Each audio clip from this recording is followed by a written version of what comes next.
Hello, this is going to be a hopefully short and concise explainer on the thought process behind playing neutral analytically. I'm going to be specifically using this situation here, Cowboy versus Ninja on start. And we're going to try and figure out what the best move here is for Ninja from their point of view. First, we need to define what a good move actually accomplishes. As such, we need to define what our goals are when playing the game in general. What we want is to eventually reach a situation where we have the upper hand, or alternatively, avoid any situations that put us in disadvantage. Now, this may seem like a gargantuan task, and it's not really easy, but the best sort of approach for this type of thing is to go by process of elimination. Start clicking through all the moves and eliminate all the ones that are worthless. At some point, you'll arrive at a couple of moves which serve some sort of purpose, and then you can actually compare those more deeply. For this, we need a heuristic for whether moves are good or not. And there is a very simple heuristic. It's if, going back to our neutral goals, a move has to accomplish at least one of two goals. Either get us closer to our advantage state, or get ourselves farther away from our opponents. This is the goal, and every move that does not accomplish this is worthless in our eyes. So, with all of this in mind, let's start analyzing this position. I'm going to be using this to kind of show the logical thought that would go in this type of thing. We're Ninja. Let's first ask ourselves the question, where's our advantage state and what does our opponent want? So firstly, we want to be somewhere here in their face, ideally. Close, dashing in with momentum, maybe a projectile, maybe something else. What our opponent wants is for us to not be in their face, first of all. Second of all, they want a situation where they get a nice gun draw and can use it to sort of lock us down and start their pressure sequences. That's their goal. Our goal is to get close. Their goal is to get a gun draw. Let's first eliminate the obvious moves. In a lot of positions, there's just some moves that are obviously not good. For example, any and all attacks here are realistically very worthless. Why? Sure, they might be able to call out some moves, like something stupid like this could happen, for example. But just in general, this is not a very worthwhile thing to do, because if our opponent were to, let's say, just draw a gun immediately, none of these do anything against that, and waste a free cancel. So all of these are completely worthless. Blocking is also meaningless, as it doesn't protect us from anything, and it also doesn't give us anything in return. Same for dodge, same for burst. Storing momentum here is pointless. So what we're realistically left with is our movement options. Our movement options are 3 setup moves in Shuriken, Grapple, or Summon, and that's it.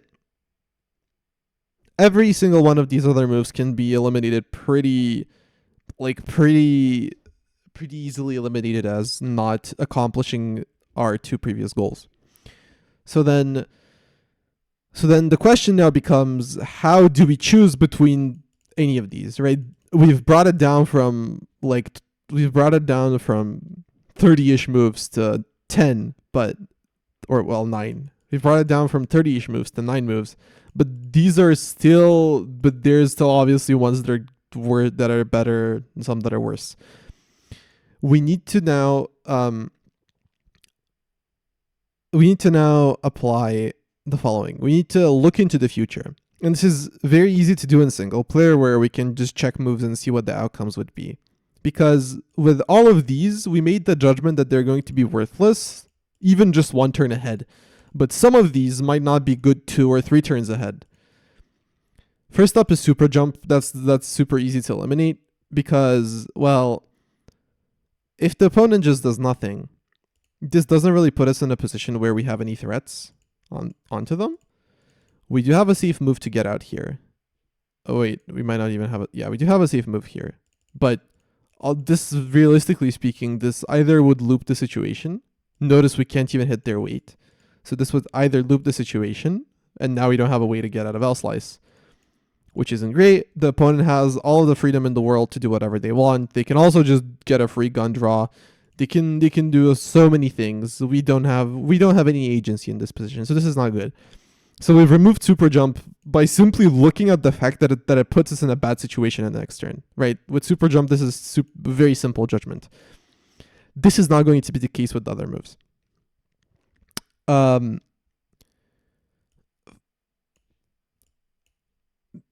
going to go into a bit more detail into why I was struggling with this matchup actually for a very long time. Is for the following reason. Foresight for Cowboy. By the way, we haven't even checked any of Cowboy's moves yet. This is if Cowboy we've eliminated all of these moves just by the sheer fact that they do not accomplish any of our goals without even looking at what Cowboy can do. Now let's actually look at what Cowboy can do. And as it turns out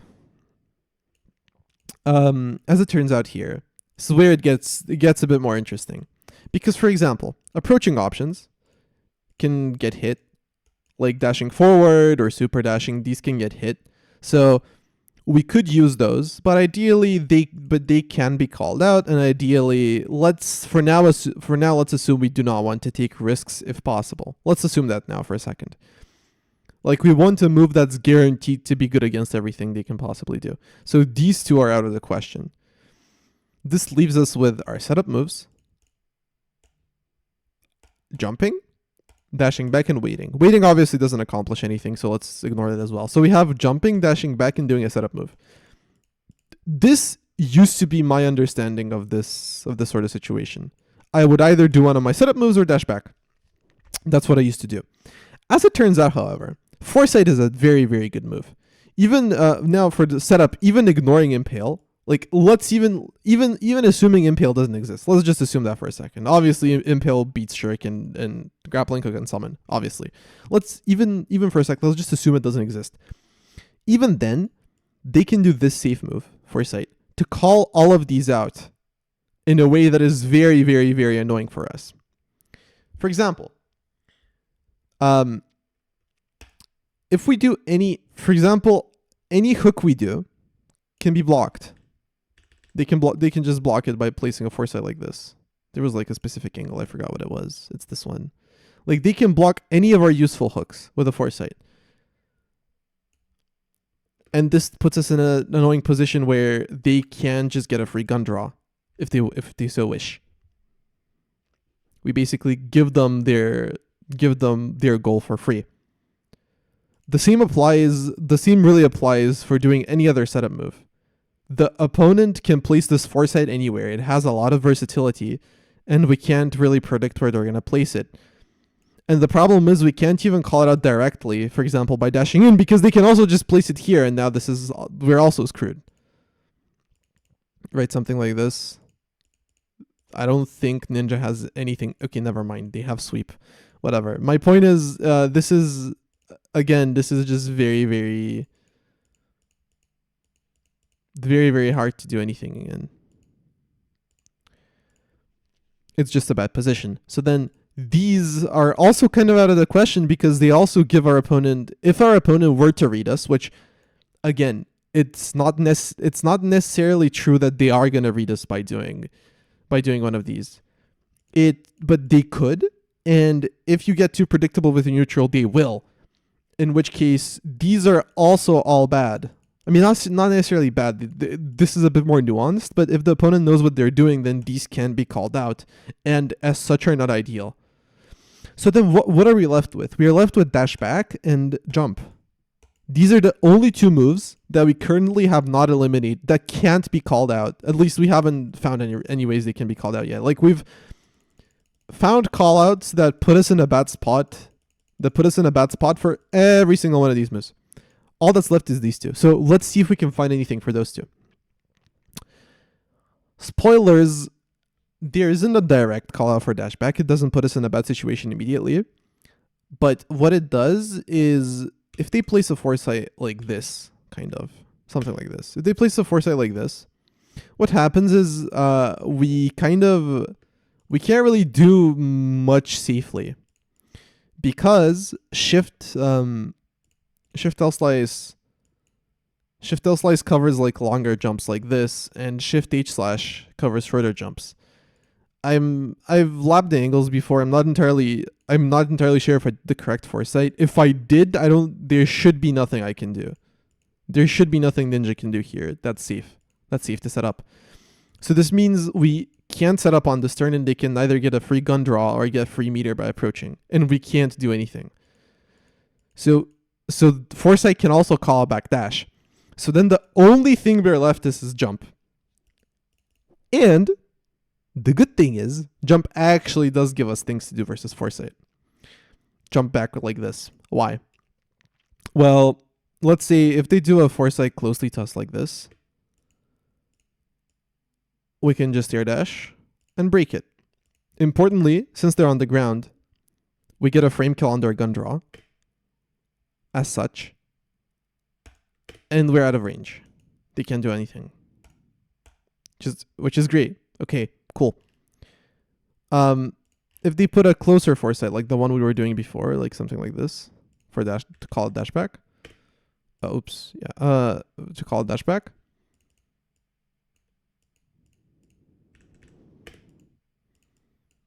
Get an air dash back like this on reaction, and get a grappling hook out. Again, them drawing gun here doesn't matter because the gun is way, way, way out of range. They don't have a threat with it. They can't convert. So then there's ways to deal with every foresight. The idea is that what we've basically done, this was at least what was kind of the hidden puzzle piece to solving the situation, for me at least, was realizing that short hopping like this gives us a lot of freedom in our movement with air dash. And what it also allows us is to react to the foresight. Right? Because in all of these setup moves that could get called out by foresight, which was super annoying, like they can all be called out with this, which is super, super, super annoying. All of these setup moves can be called out because we can't know where they place the foresight, but like this we can actually react to it, and no matter where they place it, we have a response, right? Which is great for our purposes, right? Because what effectively happens is we stop them from getting what they want, and importantly, we also go backwards, and by doing so, we get enough space to start setting up for what we want for later. You can also just keep short hopping here. It's it's not the same situation, right? Because the range is now different. But again, foresight can still call out these setup moves. For example, grapple or whatever, or summon. It can still call these out. So again, you can do the same thing. They can't really do anything about this. Well, spoilers, they actually can. It's called jumping themselves. Because then this puts them in a situation where they get Visage DC. It gets a bit more complicated. They can obviously also do other things on round start. The idea here is we've like against Cowboy, against just this one move they can do, foresight. It has like versus just this one move they can do. They can call out every single one of these options to differing extents, right? Like some of these, it's a bit more slight, but it still puts us on the back pedal. With some of these, of course, they have to do a different commitment. So it's still not concrete. But the idea, again, is that we basically prevent them from doing anything they want, and we get what we want, which is space to set up safely. Okay. I've been talking for the last 15 minutes, and I'm not entirely sure if I got my point across very nicely. Oh well. It's fine. The file's probably gonna be too big. I guess I'll just upload this to YouTube, and I'll send it out to whoever wants it. Okay, goodbye.